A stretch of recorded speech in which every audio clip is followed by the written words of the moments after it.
ating lahat. Isang mapagpalang hapon po sa ating lahat. Magandang hapon din. Kayo po na mga nagmamahal sa ating pong dalawang couple. Akin pong papagalan na kasi baka magkamali ako ng partner rin. Si Kimberly at saka si John Lord. Yun, tama. Tama na? Tama. Okay. At sa mga kapamilya at nagmamahal kay George at kay Marisa. Tama rin. Welcome po kayo ngayong hapon dito po sa ating bulwagan. At sa isang napakahalaga po pagkakataon at tagpo na ang ating mga couple ngayong pong hapong ito, ang mga kapatid po dito po sa iglesyang ito ng Imperial, ay atin po silang sasamahan sa kanila pong paglapit sa Panginoon at pagtatalaga ng kanilang sarili.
bilang isa na pinili,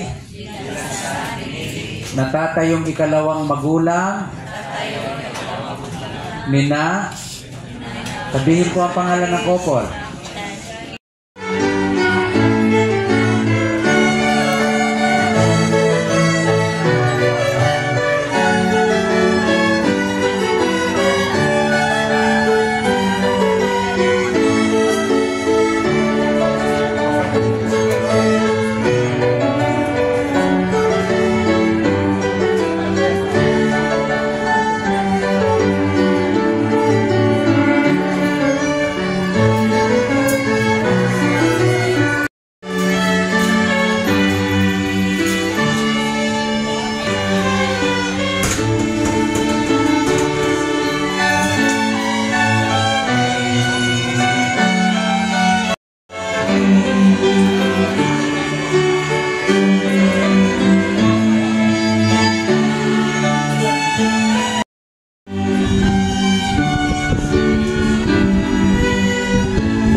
misconception.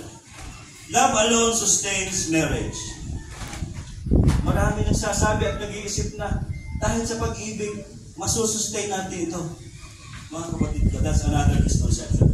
While love is vital, the Bible highlights the importance of commitment, faith, and shared values to bring a strong foundation. That is found in Ezekiel chapter 4, verse 9. Kung minsan yung iba nag-comment, hindi ka mapapakain ng puro pag-ibig lamang.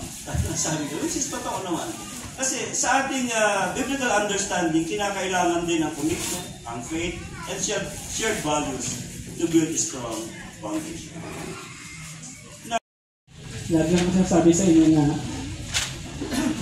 mahal kita. Na hindi ko makaiiwan kahit may pinapaano mo na ako sa iba.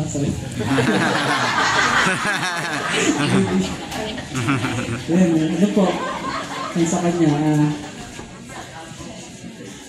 sana maging matatag pa rin tayo. Marami tayong pagsasamahan na hirap pag ginawa, na magkasama tayo, kasama natin yung Panginoon, na sa ating paglalakbay bilang mag-asawa. Sana matupad din natin yung mga pangarap natin sa buhay na magkasama tayo, na hindi mo ako iwan, Panginoon lang talaga yung sa atin, mga pagdikta. Kasi siya nang may plano na lahat ng ito. Maraming salamat sa iyo. I love you.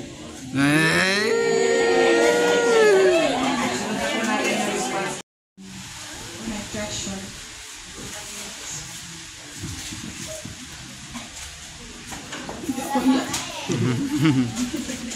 From this day forward, I take thee to be your constant and companion. To accept the cross with understanding and grace as you do mine, and also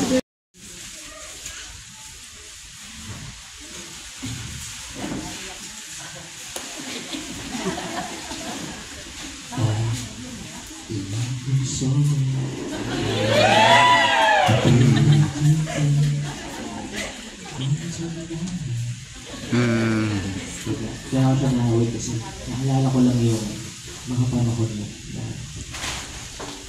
magkakakilala pa lang sana tayo.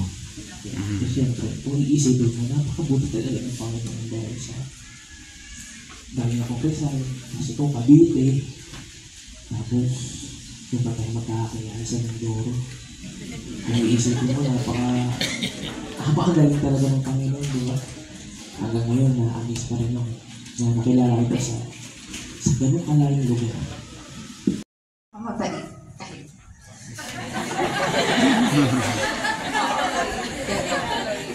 Na asawa, maliban na lang kapag hindi ka naghugas ng pinggan.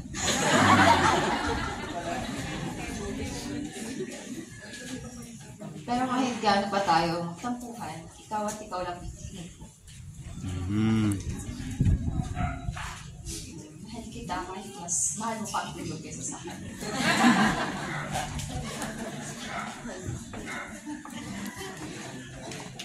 Mahal, ikaw ang sagot sa aking panalangin.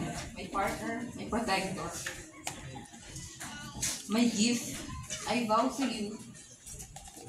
I vow to love you as Christ loves the church. By the Seventh-day Adventist Church as a minister of the Gospel of Jesus Christ, and by the Republic of the Philippines, I now declare, akin pong madadandahanin. Okay, I now declare that George Michael and Marisa Flores, okay, Flores na po yun, ano?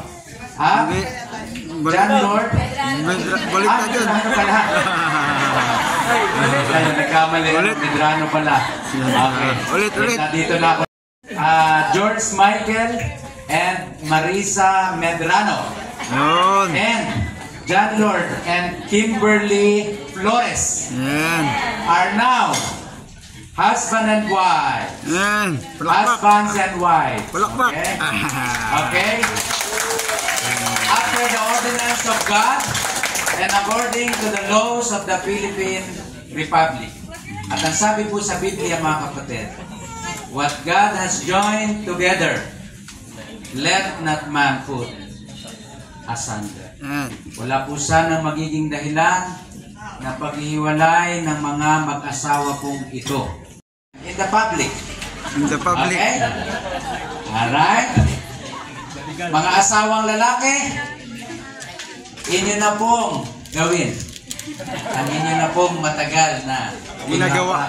Ginagawa. Okay, ready? Bibilang po tayo ha, bilang kayo. Sige. Ready? At the count of 3, sila po ay mag-ahalikan sa loob ng 10 segundo. Okay? Dapat bibilang, hindi sila. Okay. Okay na ba yung hawak nun yan na yan? Baka masyadong mabuwa yan. Yung pinakamatibay na hawak. Okay, ready? Okay, ready po? Okay, kayo po ay mag-asawa na. Publicly ay inyo pong iparanas ang inyo pong pagmamahal sa inyo pong mga asawa. In 1, 2, 3, go! 1, 2, 3. Wait lang po, parang hindi seryoso yung natin eh. Hindi seryoso? Okay? May magsasampol po ba? Kasi parang hindi pa po sila ano. May magsasampol? Magulang. Okay, okay. Yung parents niya.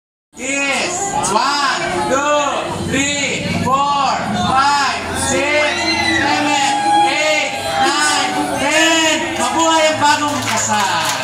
Okay po? Ibigay po natin sa ating pong mga... Mr. and Mrs. Midrano and Mr. and Mrs. Lopez. We are thrilled to have you all here to celebrate their special day.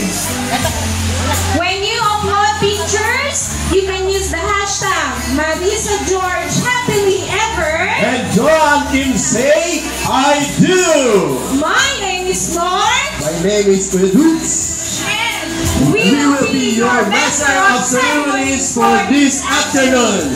We are so excited to guide you through the festivities. Pwede po umupo, grand entrance ng ating newlywed. Team and Jam. Let's give them a round of applause.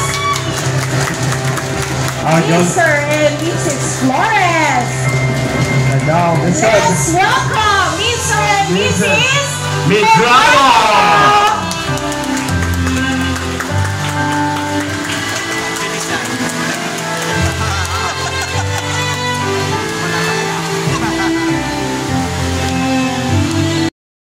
Ay, kabilis naman, wait! Wait lang! Bibilang tayo, mag ganun! Okay, okay. Ganun! Ang tagal natin hinintay ito eh! Ilan po mga kailan? 10! Okay! Bawal maghiwalay ng lahat!